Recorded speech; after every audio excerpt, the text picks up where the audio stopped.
Sorry, Doctor, I was filming reactions. I couldn't make it. Is she okay? Oh, thank God. And the baby? What do you mean, smoke? Oh, like weed? Oh. Yeah, smoke daggers are cool, I suppose. I walked through the shadow of death, left the fear. This is a journey through the halls of hell. Yes, people, what is good? I am BA, back once again with another reaction in the Game of Thrones series. This is episode 6 of season 2 and it is called The Old Gods and the New. Last episode, we saw Arya start to become Tywin's cupbearer and it showed the double-edged sword of that scenario. Yes, she's always able to get information from what they're discussing around the table, but Tywin instantly could tell she was a northerner posing as a southern peasant just due to her language and stuff. And it really wouldn't take much to identify her, because she's surely one of the most known children in the whole of Westeros, being the daughter of such a powerful lord in Ned Stark. And the Battle of the Baratheons was over before it started. The smoke demon baby came in clutch, drifted through all the tents of Renly's men and slit his throat, right in front of Brienne and Lady Catelyn, which you have to feel so bad for Brienne for. She loved Renly since when she was a child. She would have died defending him. Obviously there's nothing you can do about a smoke demon baby, and then directly after that she's still trying to process what's happened, and now she's wanted for his murder because she was the one in the tent with her sword drawn when the guards came in. But we did get a little bit of redemption after that scene, because Brienne then swore to defend Lady Catelyn and her children, etc. So at least it gives Brienne an instantaneous new mission, and once again aligns her with a character that we want to see protected. So we're instantly like, oh thank God Brienne's watching her back. And one of the many reasons we love Brienne as a character, because she's a woman that's been picked on since she was a kid, just so happened to be bigger than the other females, but she used that to her advantage by training to fight and thus could compete with a lot of the men, earning her respect in this world. And if not respect, at least the ability to fight to survive. And the other thing we saw was Daenerys now welcomed into Karth, the Dothraki considering just stealing all the gold from the city, etc. And then we bump into the Scottish warlocks who are all pale, have bags under their eyes and take drugs, noted, and they invite her to the House of the Undying. Now, as a rule of thumb in my life, any house with the word die in it, whether it is dying or undying, I'd rather not go in. But yeah, all that being said, I'm looking forward to this week's episode. This is episode 6 of season 2, The Old Gods and the New. Let's check it out and see what it's saying to it. For some reason, I always forget the Pike storyline of the last episode until I see it in the intro, and then I'm reminded. So yeah, Theon has now got the sea bitch, he's got a crew who are all egging him on to do way more than just ransack a couple of islands. So I'm apprehensive about this episode, because I feel like this or the next one is going to be the one where Theon takes Winterfell. Not an enjoyable episode. And also, it doesn't put Winterfell in a good light, because Ned Stark is one of the most powerful northern lords, and even though he's dead and Robb's at war and other Starks have left, you would assume they would have a pretty strong standing army to defend their main hold even in a time of war, but apparently not. Fucking 50 Iron Islanders are able to just ransack the place.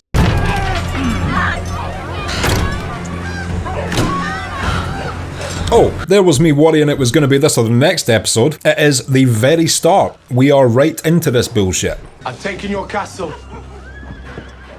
Theon. It's Prince Theon now. Fucking idiot. How did he actually expect this to end? Seriously. Especially with the Boltons in such close proximity. Didn't they think, oh, the Boltons will have to defend the biggest Lord of the North's castle while he's not there? And I'm still talking about Ned as if he's still alive. I would prefer to continue doing that if that's okay with you guys. Theon. Did you hate us the whole time? You saw Theon's mouth quiver there. He fucking knows they gave him a good life. It's not like they were keeping him in the fucking dog kennels or nothing. He was literally treated like one of their own. He went on hunts with them. He did everything with them. And when I say them, I mean the primary Starks of the family. He accompanied all the top players in this hold. My father has donned the ancient crown of Sultan Rock. and declared himself king of the Iron Islands. I mean, I don't know why you would announce that. That's like me climbing into a bin, putting a fucking onion ring on my head, and claiming myself the Lord of the Wastes. It's like, cool, no one else was really trying to conquer the bin region. Send the ravens. My lord. I know they killed this maester, I just thought they did it then and there. I can't believe the strategic lack of forethought in killing a maester. He's your doctor, he's your scientist, he's your biologist, he's your geologist, he's your historian. A maester encompasses many things. He's basically like an on-site teacher of whatever the hell you want. And that's the dude you think it's a good idea to shank and get rid of, okay? Well, I hope you get polio. It's your dream, little lord. The ocean has come to swallow this place. I ain't letting it drown me. See? Osa can interpret the dreams Bran has. Did he need to go to the tree? Weren't Bran and Osa as a team as good as the tree guy? Took out 2 of ours before I got his sword. Ran over another one with the back tyre of his Harley Davidson, I heard. You have less honour than a back alley whore. You were raised here, under this roof. Squatted over another guy, removed the hose from his ass and gave him an anti-enema. Was quite a sight. Lord Stark raised you among his own sons. Among them, but not one of them. I was his hostage. Not true at all. He raised you as much of a son as you could be. He reminded you of your true lineage while treating you fairly. He's not going to lie to you and act like you're a Stark when you're not, but you were certainly welcome in his hold until the end of your days. That ain't a fucking hostage, mate. You will learn later what a hostage is. You cannot let that stand. He must pay. I'll lock him in a cell until he rots No. right. He has to pay the iron price. Talk about a devil on the shoulder. What a fucking idiot this guy is. Just a big aggressive brute with no strategy. The very last person you should ever take any advice of as a general or war leader. He disrespected me in front of my men. That was his decision, not mine. Is worth more to you alive than dead. Absolutely great advice by the Maester. You know what that deserves? Death. Go. Asshole. No! You know, watching this back, it is just so fucking stupid. Like, the only thing I take from this whole scenario on a rewatch is that Ironborn are fucking idiots. Stop right now! Euron Greyjoy is actually the smartest Ironborn because if you are a raper and pillager, do it to individual boats. You'll amass millions. Don't go to land. That takes you out of your comfort zone. God's help you, Theon Greyjoy. Now you are truly lost. Pretty much. If you look at the rest of Theon's art from here, this condemns him. Couldn't even chop through his head in one go. This guy was truly bad to the bone. Bam, just got my head cut off. Bam, rolling around on the ground. Bam, still can see for 10 seconds still. Bam. This is weird, I think I'm dying. Ghost, stay with us. Ghost! There goes your pet. Ghost knows what he is doing. He's doing what all dogs do when you go for a walk in the countryside and going 100 yards ahead of you to make sure you're not about to walk into a fucking bear den. The wildlings we're looking for. Sleep during the day and hunt at night. Don't know if that's a smart strategy for the wildlings, to be honest. I definitely want to do it the other way around. I would do all my hunting while it was light and I would be soundly in my cave eating steaks by the time night fell. It's just words, boy. To keep us a little warmer in the night. Make us feel like we've got a purpose. That's an interesting definition of an oath. I disagree with that. I think they mean something. When you say some shit like that, it should mean something. You are the person that has the power to make it mean everything or be completely meaningless. It is an individual experience. This letter, detailing our infantry movements, was meant for Lord Gaiman of House Marbrand. It was sent to Lord Marlin of House Dormund. That is one of the fucking biggest mistakes you can do in war. One of the things I read which was so fucked up was, during the Pacific battles in World War II, the Allied forces were attempting to drop in weapons and munitions and shit, and because it was such chaos, they were often just dropping that shit down to the enemy troops, and the fucking Japanese were like, cool, thank you very much for this brand new assault rifle and a Twinkie. Lord Tywin. Baelish. I hate this scene. This scene sucks so much because Baelish is one of the few people who can identify Arya Stark by face. The late King Renly. Rather a short reign. Murdered by a woman, I hear. So they say.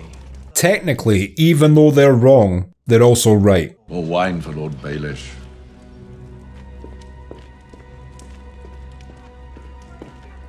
The actor's doing such a good job in this scene of being like, I swear I recognise that girl, but also being more invested in the conversation with Tywin that it's not allowing him the time necessary to fully place her.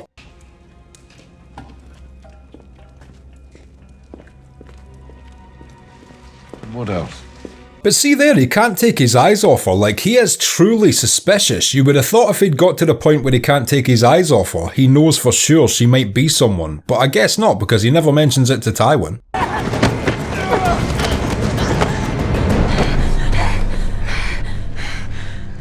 It's an interesting way to meet your future wife, not gonna lie. And yeah, these two are married in real life. She was reaching for this axe when you got to her.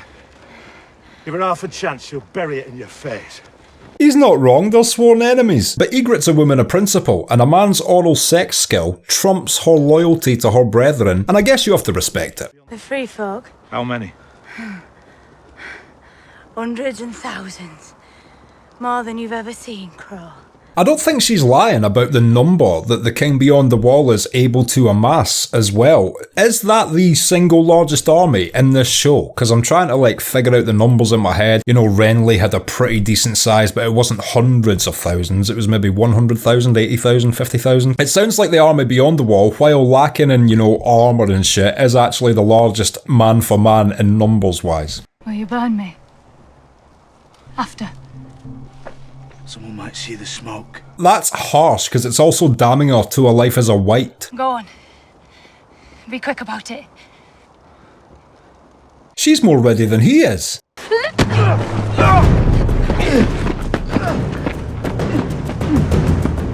I mean, I don't know why he's getting butthurt now she's running away. He's the one that chose not to behead her when he had the chance. She was like, okay, he's pussied out, I'm out here. Completely reasonable. Why is he now pursuing her?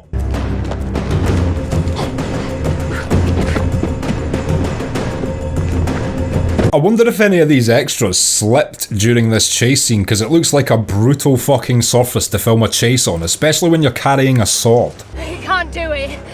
We both know it. Yeah, I mean, this is all bravado. If he was gonna kill her, he'd have done it clean with his longsword. May the seven guide the princess on her journey. May the Father give her health.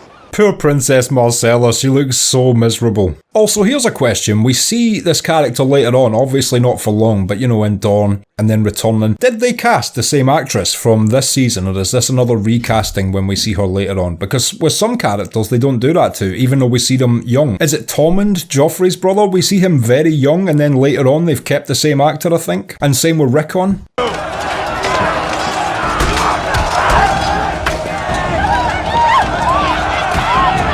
Finally, Fleabottom showing a bit of gusto. I don't like the fact these people can prance around from their castle in this area with impunity. Joffrey deserves to get a bit of shit thrown in his face.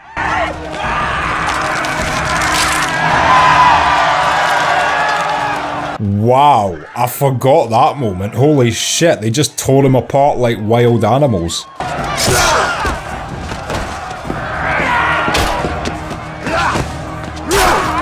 That guy had an incredibly flawed strategy to attempt to hit the Hound in his steel breastplate with a stone. They attacked me! They threw a cow pie at you, so you decide to kill them all! They're starving, you fool! Exactly, what does he expect? To be able to walk into the poorest area of his city and lord it around when they see you adorned in gold and their stomachs are empty? Go fuck yourself.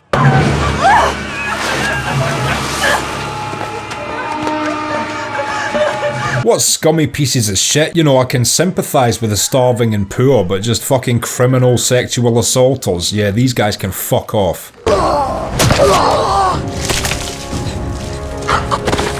Wow. Imagine picking a dude up with one hand and disemboweling him with the other, the strength that would take. That's some grizzly bear shit. All right now, little bird, you're all right. And I don't know if we fully turned pro-Hound after that scene, but between that and then the way he acts at the invasion of King's Landing at the end of this season, we are fully behind the Hound at that point. See to that cut. Well done, Pippin. I didn't do it for you. Yeah, no, he did that completely of his own volition because he didn't want to see an innocent woman assaulted. It was nothing to do with orders. You are far too young to be a widow forever. And far too beautiful. You are far too smart. This guy's such a silver-tongued bullshitty devil. I believe everything he said. I'm about to ask him for a loan because I know he's got that sort of cash lying around. She is far too lovely for a glorified dock worker like yourself. Very true. These guys have a strange tradition as well. You don't see anywhere else in the show, but if you pay attention, they all have jewels and stuff on their outfits or rings that are made of actual insects and then embezzled or something. I'm asking you for ships. I need to cross the narrow sea. I need my ships as well. I use them, you see. This is actually quite pushy, considering that Karth has opened their doors not only to Daenerys, but also Dothraki, who they don't trust just because of who she is. They've given her food, they've given her water, they've made sure her entire crew aren't dead, and she still now is asking them for ships. It's like, you know, use this place to refuel, then go somewhere that is not going to be so much of a tug of war for ships. Do you have powerful allies in Westeros? There are many there that support my claim. When were you there last? I left when I was a baby. I am also rooting for Daenerys to get these ships, but this guy is telling nothing but truth right now. I dreamt that if I carried those eggs into a great fire, they would hatch. It's a fucking really weird dream, and you're so lucky that that shit played out perfectly. I was unhurt. The mother of dragons. Don't talk about having godlike powers while rotating your eyebrows to the fucking woe me angle. In business, I trust in logic, not passion.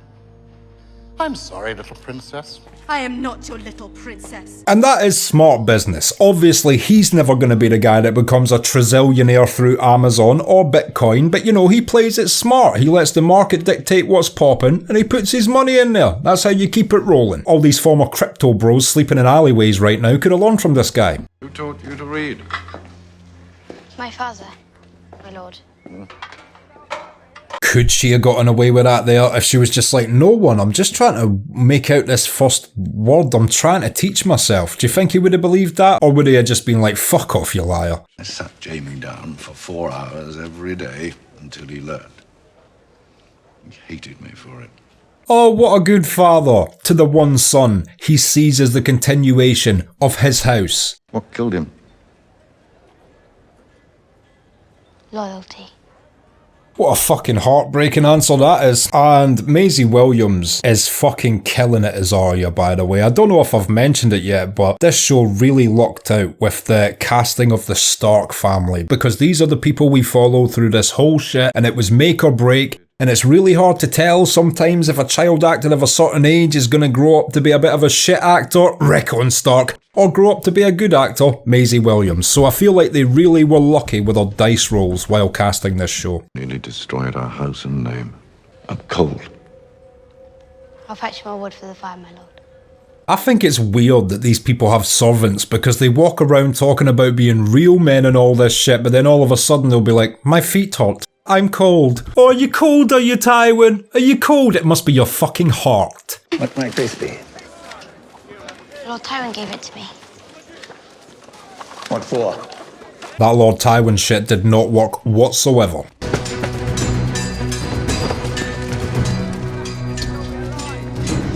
Yeah, because so many Lannister guards have that haircut. Strange bit of writing there. We never see another Lannister guard with anything like that stupid haircut. Why was that necessary in the show for a little 2-second bait and switch? He's getting away, it has to be now! The expression of a faceless man when he has to commit an instant assassination. Done beautifully. What if I told you my father sold lace on the Long Bridge, and my mother, my brother and I lived with him above our shop? I'd say that's too much information. Mother. Old cockblocker Catelyn back in business.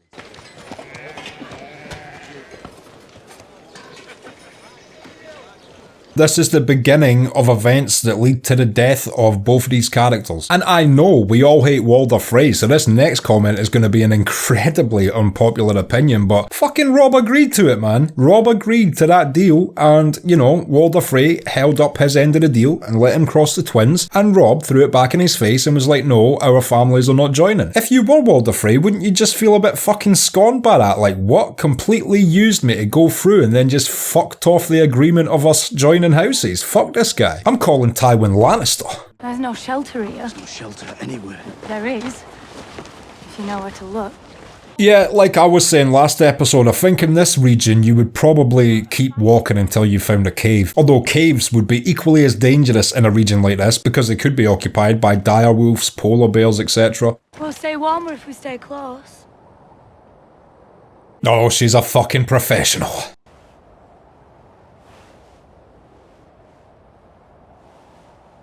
Oh, that's a pro move, ladies. If you're ever spooning with your guy and he's not doing what you want him to, little hip jiggle like that, fix the problem pronto.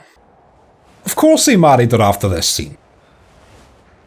He's still moving. Was I? Oh, she's great. Never had a horizontal lap dance in polar bear territory before. This is exciting. How can I ask men to follow me if I can't? You are a king, and that means you don't have to do everything yourself. I hate seeing Lord Bolton like this. I wonder what the point was exactly where he was like, you know what, fuck the North. Because at this point, he seems like he is still genuinely wanting to work with Robb. If you march all the way back north now, you lose what you gained.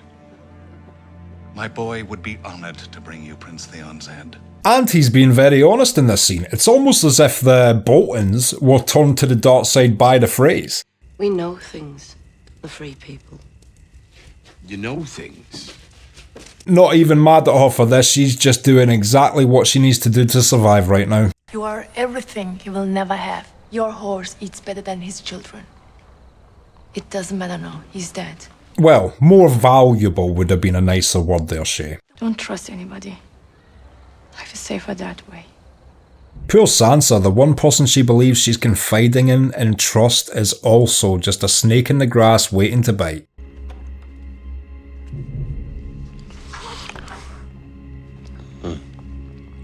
That was good sleep acting there by Alfie Allen. I have something for you from Prince Theon. What? Me? Fucking hell, every single man in this show gets fooled by the exact same thing. Vagina.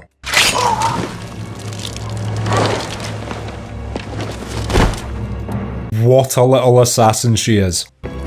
That was a smooth stealth assassination there. Oh shit, they all leave at this moment, so this is the beginning of the journey of the Bran tribe. Again, something I didn't think started in season 2. Bar the gates! Ring the bell! Wait, is that the end of almost all her Dothraki until way later on? I thought she always had a certain amount of Dothraki with her from the original Horde. I mean, this guy's still alive, but who else is there? Rest in peace that woman, she aggressively had Daenerys' back.